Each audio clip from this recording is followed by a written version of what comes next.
کسی کے اوپر جیسے جادو کا اثر ہو لیکن اس کو نہیں اندازہ کہ اس کے اوپر اثر ہے، اس کو اس کے اثرات محسوس ہو رہے ہیں، کوئی بیماری میں مبتلا ہو گیا، کسی پریشانی میں، اب وہ اس پریشانی کو دور کرنے کے لیے ذکر اذکار، نماز، روزہ جو بھی اپنے طور سے کر رہا ہے، تو کیا ضروری ہے کہ وہ علاج کا سوچ کے ہی جادو کا علاج کیا جائے، یا وہ اپنے جو نارمل اپنے یعنی ذکر اذکار میں بھی اضافہ کر دیتا ہے تو اس سے بھی اس کا علاج توڑ ہو سکتا ہے؟ اس سے بھی توڑ ہو سکتا ہے، ضروری نہیں کہ وہ یہ سوچ کے کرے کہ مجھ پہ جادو ہوا ہوا تو میں جادو کا توڑ کر رہا ہوں. اگر ویسے بھی کیونکہ کبھی کبھی ذہن نہیں جاتا آپ کا کہ کوئی جادو کا اثر ہوگا، بٹ آپ کو اثرات محسوس ہو رہے ہوتے ہیں اس کے. لیکن جب آپ وہ قرآن وغیرہ پڑھتے ہیں، جو بھی ایک میں ابھی انشاءاللہ اینڈ پہ بتانا چاہ رہی تھی، ابھی بتا دیتی ہوں، اس سے جو کہ آپ نے پوچھ ہی لیا، کہ رقیہ بھی کئی قسم کا ہے. طویل رقیہ بھی ہے جو گھنٹہ بھر کا رقیہ ہے، اور مختصر بھی ہے جس میں وہ میں کارڈ لانا بھول گئی تھی، سبز رنگ کا کارڈ ہے، شفا کی آیات، اس کے آگے یہ دعائیں بھی ہیں جو ابھی میں بولنے والی ہوں، اور آیات بھی. آیات میں کیا سورۃ الفاتحہ ہے، البقرہ کا پہلا یعنی المفلحون تک ہے، پھر آیت الکرسی ہے، آمن الرسول ہے، معوذات ہے، قل هو اللہ، اور وہ یہ بھی اتنا مؤثر ہے کہ اگر آپ کو کوئی شک ہے اس طرح کا، یا کوئی دوائی وغیرہ اثر نہیں کر رہی، یا آپ تھکے تھکے محسوس کرتے ہیں، تو آپ اپنے ہی ہاتھ پر پڑھ کے سورۃ فاتحہ اس طرح کر کے اپنے پورے جسم پر پھیر کے اپنے آپ کو جھاڑیں، پھر اس کے بعد سورۃ البقرہ کا پہلا رکوع پڑھ کے پھر جھاڑیں، پھر اسی طرح یعنی ہر جو آیت ہے سورۃ البقرہ ہی کے، اور پھر معوذات ہر دفعہ پڑھ کے جھاڑیں. آپ یقین کریں اگر آپ نے کیا نا تو آپ پہلے سے لازماً بہتر محسوس کریں گے. ایک دفعہ آپ کا اپنا ہاتھ ہی پھر گیا نا تو اسے ایک تو جسم کی سرکولیشن بھی ہو جاتی ہے، دوسرا جب آپ اس کو جھاڑتے ہیں اس طرح کر کے تو آپ کو یوں لگتا ہے جس سے آپ سے کوئی چیز، کوئی نیگیٹو انرجی گئی ہے، اور آپ کو بہت اچھا فیل ہوتا ہے. یہ تو کبھی کبھار ایسا کر ہی لینا چاہیے، لیکن بعض اوقات یہ ہوتا ہے کہ آپ کی اتنی اسپرٹس لو ہیں کہ کچھ لوگ پڑھ ہی نہیں سکتے، یا کچھ لوگ پڑھتے ہیں بس وہ بے یقینی کے ساتھ پڑھتے ہیں، آدھا دل سے پڑھا آدھا نہیں پڑھا. تو آپ دیکھیں جب ہم بیمار بھی ہوتے ہیں نا تو سب سے پہلے کیا کرتے ہیں، ہم ٹوٹکے کرتے ہیں، گھر میں کرتے ہیں نا، چائے پی، لونگ والی چائے پی لو، ادرک والی چائے پی لو، ٹیبلٹ کھا لو، پین کلر لے لو، سوپ لے لو، یخنی پی لو، وغیرہ وغیرہ، یہ کام کرتے ہیں. اور جب نہیں کام چلتا پھر کیا کرتے ہیں، پھر ڈاکٹر کے پاس جاتے ہیں. تو بعض اوقات ڈاکٹر وہی چیز آپ کو بتا رہا ہوتا ہے جو آپ خود بھی کر رہے تھے. کس چیز کا فرق پڑتا ہے، پہلے آپ یقین سے نہیں کر رہے تھے، پہلے آپ بس تکے بازی کر رہے تھے نا کہ شاید اس سے ہو جائے، شاید، لیکن اب کیا نہیں، ڈاکٹر نے بتایا اب تو یہ فائدہ دے گا ہی مجھے، یعنی ایک اور طرح کی فیلنگ آتی ہے. اسی طرح ایک بات آپ کسی ایک عام انسان کے منہ سے سنتے ہیں تو آپ پر اثر نہیں ہوتا، وہی بات ایک اسکالر یقین کے ساتھ کہتا ہے تو آپ اس کو پکڑ لیتے ہیں. یعنی کہنے والے کے کہنے سے بھی بڑا فرق پڑتا ہے، ڈائریکشن مل جاتی ہے ایک. اور پھر یاد رکھیے اس میں انسان کی نفسیات انوالوڈ ہے، انسان کی سوچ کا بڑا عمل دخل ہے، انسان کی جو کیفیات ہیں ان کا بڑا عمل دخل ہے. آپ نے دیکھا ہوگا کہ کچھ لوگوں کے پاس آپ تھوڑی دیر بیٹھ جائے تو آپ ایک فریش فیل کرنے لگتے ہیں. اب مثال کے طور پر جو سائیکاٹرسٹ ہوتے ہیں وہ باتیں ہی تو کرتے ہیں، تو آپ باتوں سے کیوں ٹھیک ہو جاتے ہیں؟ کیونکہ وہ ایسی باتیں کرتے ہیں کہ جو ایک سینس بناتی ہیں، پھر آپ کے اپنے جو کنفیوژن دور ہونے لگتے ہیں، آپ اپنے آپ کو انالائز کرنے لگتے ہیں، پھر آپ اتنا بڑا پہاڑ جو بنایا ہوا ہوتا ہے وہ بالکل چھوٹا سا بنایا جاتا ہے کہ ہاں یہ تو کچھ بھی نہیں تھا، میں نے کیوں اس کو اتنا ہوا بنایا ہوا تھا، میں اس چیز سے کیوں ڈر رہی تھی. تو بعض اوقات انسان جو چیز سوچتا رہتا ہے نا وہی ہونے بھی لگتی ہے. اللہ جانتا ہے اس کے پیچھے کیا حکمت ہے. جب ہم ایک بات سوچے جاتے تو وہ چیزیں. آج ہی میں سن رہی تھی کسی کا کہ کسی نے کہا کہ یہ بات ریسرچ بیسڈ ہے، یعنی صرف ایسی نہیں ہے. وہ کہتے ہیں کہ جو لوگ تیز گاڑی چلاتے ہیں ان کے ایکسیڈنٹس کم ہوتے ہیں بنسبت ان لوگوں کے جو ڈرے رہتے ہیں اور کہتے ہیں کہیں میں ایکسیڈنٹ نہ کر دوں. وہ زیادہ ایکسیڈنٹ کرتے ہیں، کانفیڈینس نہیں ہوتا. تو یہ جو یقین ہے نا یہ بڑی دولت ہے، جو کانفیڈینس ہے یہ بڑی دولت ہے. کسی انسان پر آپ کا اعتماد ہو تو اس کی چھوٹی سی بات بھی آپ کو لگ جاتی ہے، اور اگر کسی پر نہیں تو وہ بڑی بڑی بات بھی آپ کو سمجھائے تو آپ کہتے ہیں بس یہ تو باتیں ہی کرتا ہے، اس کی کیا بات ہے، یقین نہیں آتا آپ کو اس پر. اب دیکھیے ہمارا دین تو بنیاد ہی ایمان پر ہے. اللہ پر ایمان لاؤ، رسول پر ایمان لاؤ. رسول پر ایمان لاتے ہیں تو ان کی ہر بات کو ہم سنت سمجھ کے، ثواب سمجھ کے، ریچول سمجھ کے کرنا شروع کر دیتے ہیں، اور بعد میں ہمیں پتا چلتا ہے اس کا تو یہ اور یہ فائدہ تھا، اور ہم پہلے سے ہی کر رہے ہوتے ہیں. اس علاج میں یہ بات ضرور ذہن میں رکھیے، یقین کی بات.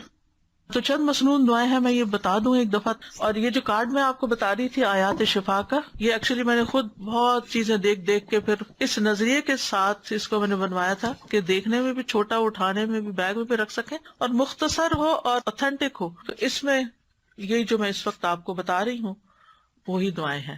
اگر آپ اپنی نماز کی جگہ پہ رکھ لیں یا کہیں بھی جہاں آپ کی نظر پڑتی ہو، یا کوئی بیمار ہو اس پہ جا کے پڑھ کے اس پہ دم بھی کر سکتے ہیں، یا اس کو دے سکتے ہیں، وہ اپنے لیے خود بھی پڑھ سکتا ہے. اسی طرح یہ کتاب ہے جادو، حقیقت اور علاج، اس میں کافی ڈیٹیل ہے. اگر انسان حقیقت معلوم کر لے تو پھر خوف زیادہ نہ ہو، اس سے نکل آئے اور یہ یقین رکھے کہ میں ٹھیک ہو جاؤں گا. یعنی جب بیمار کو یہ ہوتا کہ میں نے ٹھیک کوئی نہیں ہونا، جیسے وہ ایک بوڑھے کے بخار ہو گیا تھا تو آپ نے اس کو جب سمجھایا تو اس نے کہا کہ نہیں یہ تو مجھے قبر میں اتار کے چھوڑے گا، تو آپ نے کہا پھر ٹھیک ہے. تو سوچ سے بھی بہت تعلق ہوتا ہے چیزوں، پازیٹو سوچیں ہمیشہ. ایک اور دعا، اعوذ بکلمات اللہ التامات التی لا یجاوزہن بر ولا فاجر من شر ما خلق وذرأ وبرأ ومن شر ما ينزل من السماء ومن شر ما يعرج فيها ومن شر ما ذرأ في الأرض ومن شر ما يخرج منها ومن شر فتن الليل والنهار ومن شر كل طارق إلا طارق يطرق بخير يا رحمن. میں اللہ کے کامل کلمات کے ساتھ پناہ پکڑتا ہوں جن سے آگے نہ تو کوئی نیک اور نہ ہی کوئی برا شخص بڑھ سکتا ہے، ہر اس چیز کے شر سے جس کو اس نے بنایا، پیدا کیا اور پھیلایا، ہر اس چیز کے شر سے جو آسمان سے اترتی ہے، اور اس چیز کے شر سے جو اس میں چڑھتی ہے، اور اس چیز کے شر سے جسے اس نے زمین میں پیدا کیا، اور اس چیز کے شر سے جو اس سے نکلتا ہے، اور رات اور دن کے فتنوں کے شر سے، اور رات کو آنے والے کے شر سے، سوائے اس کے جو خیر کے ساتھ آئے، اے رحم فرمانے والے. یہ جو ہے جبریل علیہ السلام کی سکھائی ہوئی دعا ہے. ٹھیک ہے. ابو تیاح کہتے ہیں ایک آدمی نے عبد الرحمن بن خنبش سے پوچھا کہ رسول اللہ صلی اللہ علیہ وسلم نے اس وقت کیا کیا جب ان کے پاس شیاطین آئے. انہوں نے کہا شیاطین مختلف وادیوں گھاٹیوں سے اتر کر آپ کے پاس آئے، اور ان میں سے ایک شیطان کے ساتھ آگ کا شعلہ تھا جس کا ارادہ یہ تھا کہ وہ رسول اللہ صلی اللہ علیہ وسلم کو جلا دے. یعنی اتنے ڈھیروں ڈھیر آ گئے، لیکن وہ مروب ہو گیا، خود ہی پیچھے ہٹنے لگا. اتنی دیر میں جبریل آپ کے پاس آئے اور کہنے لگے اے محمد کہیے. آپ نے پوچھا کیا کہوں؟ انہوں نے کہا آپ کہیے یہ دعا، یہ پڑھیے. یعنی اگر ڈھیروں شیطان بھی آپ کے پیچھے لگ جائیں تو اس دعا سے بھاگ جائیں گے انشاءاللہ.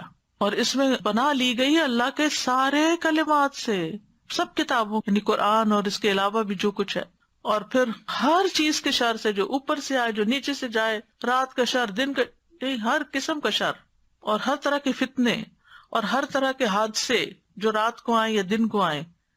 تو یہ دعا بہت فائدے کی ہے، صبح شام کی دعاؤں میں آپ شامل کر سکتے ہیں.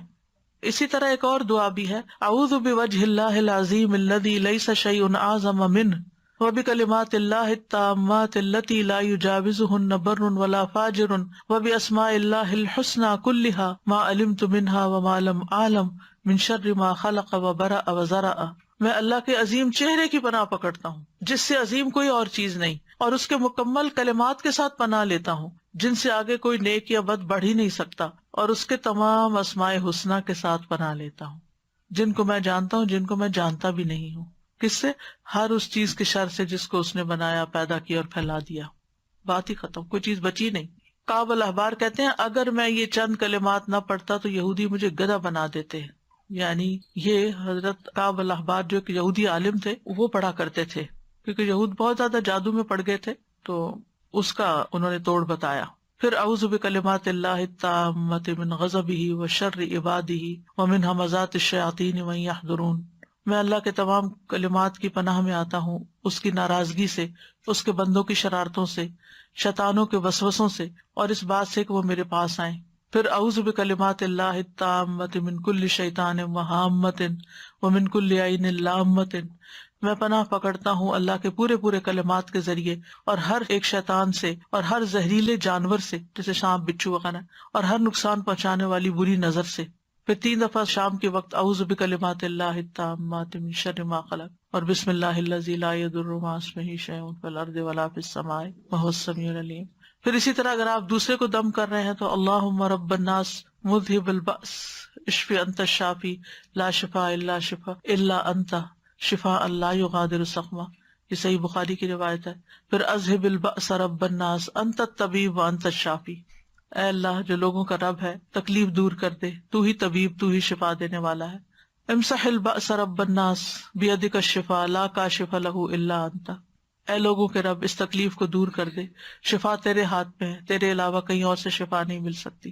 پورا یقین اور توکل اور بھروسہ اللہ پہ. بسم اللہ ارقیک من کل شیء یؤذیک من شر کل نفس او عین حاسد اللہ یشفیک. بسم اللہ ارقیک، میں اللہ کا نام لے کر آپ پر دم کرتا ہوں ہر اس چیز سے جو آپ کو تکلیف پہنچائے، ہر نفس کے شر سے اور نظر بد سے. اللہ آپ کو شفا عطا فرمائے. میں اللہ کا نام لے کر آپ پہ دم کرتا ہوں. بسم اللہ یبریک ومن کل داء یشفیک ومن شر حاسد اذا حسد وشر کل ذی عین. اللہ کے نام کے ساتھ وہ آپ کو صحت دے اور ہر بیماری سے شفا دے، اور حاسد کے شر سے جب وہ حسد کرے، اور ہر بری نظر والے کے شر سے محفوظ رکھے. اور اسأل اللہ العظیم رب العرش العظیم ان یشفیک 7 دفعہ پھر پڑھے. میں اللہ عظمت والے سے دعا کرتا ہوں جو عرش عظیم کا رب ہے کہ وہ تمہیں شفا دے دے. تو یہ ہے علاج. آپ خود بھی کریں، اگر نہیں کام چلتا تو پھر کسی ماہر راقی سے بھی کروا سکتے ہیں علاج. لیکن توڑ اللہ کے کلام میں ہی ہے، جو کہ جائز بھی ہے اور فائدہ مند بھی ہے، کیونکہ غلط طریقوں سے جادو کا توڑ جادو سے کرانا جو ہے یہ منع ہے. اور بعض اوقات وہ جنات کو اس طرح مدد کے لیے پکارتے ہیں کہ جس میں شرک کا پہلو بھی آ جاتا ہے. اچھا، ایک بات یہ کہ جب آپ علاج کرا رہے ہو نا تو کسی سے ذکر بھی نہ کریں، کیونکہ شیاطین پھر اور ہوشیار ہو جاتے ہیں اور مزید اٹیک شروع کر دیتے ہیں بعض اوقات. سادہ جی میں ایک کوشچن بس پوچھ رہی تھی کہ نظر بد اور جادو سیم تھنگ یا ڈفرینٹ ہے؟ نظر بد جادو الگ ہے، نظر بد الگ ہے. علاج ایک ہی ہے تقریباً. السلام علیکم استاذ. جی وعلیکم السلام. میں تھوڑا سا لمبی بات کروں گی، ہو سکتا ہو جائے، لیکن یہ کہ یقین کے لیے سب کو میں آج ہی کا تازہ اپنا واقعہ سنانا چاہتی ہوں. جی سنائیے. میں انگلینڈ سے آئی ہوئی ہوں یہاں پر تو وزٹ کے لیے، تو آج میں آپ سے ملنے کے لیے آ رہی تھی. تو 2-3 دن سے میں یہ پروگرام بنا رہی تھی بہن کے ساتھ کہ مجھے لے چلو.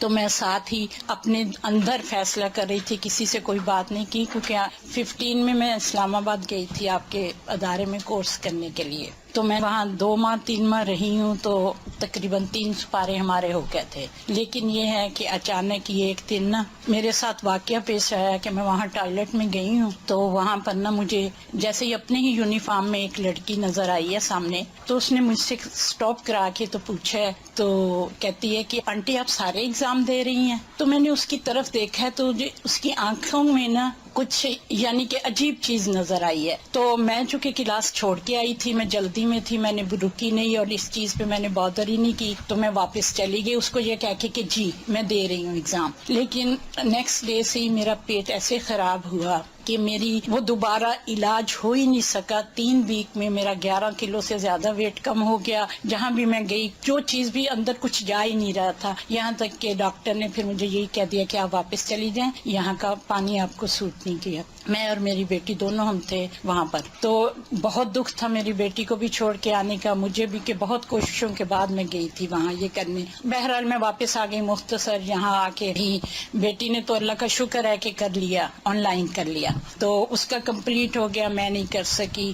پھر اس کے بعد چھوٹی موٹی یہ بکرا وغیرہ اور عمران سورت کی میں نے کورس کیے، لیکن وہ میرا نہیں ہو سکا.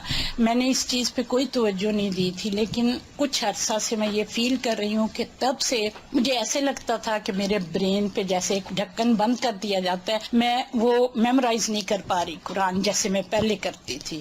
تو میں نے نہیں کیا. لیکن یہ اب کچھ وہم سا کہہ لے، میں نے اس کو وہم ہی سمجھا، اور میں نے یعنی کہ نا یہ سوچنا شروع کیا کہ وہ کیا تھا. وہ مجھے ہر دفعہ پنچ کرتا تھا کہ وہ لڑکی، اس کی آنکھیں، وہ کیا تھا اور وہ کون تھا. تو اب میں کچھ وہم میں آئی تو میں نے سوچا کہ میں آپ سے ذکر کروں گی اس چیز کا کہ شاید مجھے کچھ ایسا اثر ہے کہ اس کے علاج کا. لیکن نظر بھی ہو سکتی ہے کیونکہ آپ کی ایج زیادہ تھی عام بچیوں سے، تو انہوں کو اچھا آپ پڑھ رہی ہیں، آپ کس پارے ہو رہے ہیں، اسی وجہ سے میں کیونکہ شور نہیں تھی تو. لیکن یہ میں نے سوچا آپ سے ذکر کر کے آپ سے پوچھوں گی. لیکن آج صبح جب میں نماز کے بعد بیٹھی تو مجھے یہی آپ جو حدیث سنا رہی ہیں یاد آئی کہ وہ 70,000 جو کہ نہ جھاڑ پونچھ کرتے نہ کچھ.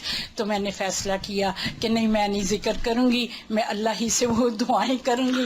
جی سب سے پہلا کام یہی کرنا چاہیے کہ اللہ کی طرف رجوع کرنا چاہیے، اور پھر اللہ تعالیٰ ہی گائیڈ کر دیتا ہے. لیکن میں اب اللہ کا اتنا شکر کر رہی ہوں، اتنا شکر کر رہی ہوں کہ وہ کیسے دلوں کو جانتا ہے. کہ مجھے آج نہیں پتا تھا کون سی کلاس ہے، مجھے نہیں پتا تھا یہاں کیا درس ہوگا کیا نہیں ہوگا، مجھے نہیں پتا تھا کہ میرا علاج ہی اللہ تعالیٰ آج مجھے دکھا دیں گے. میں اس کی شکر گزار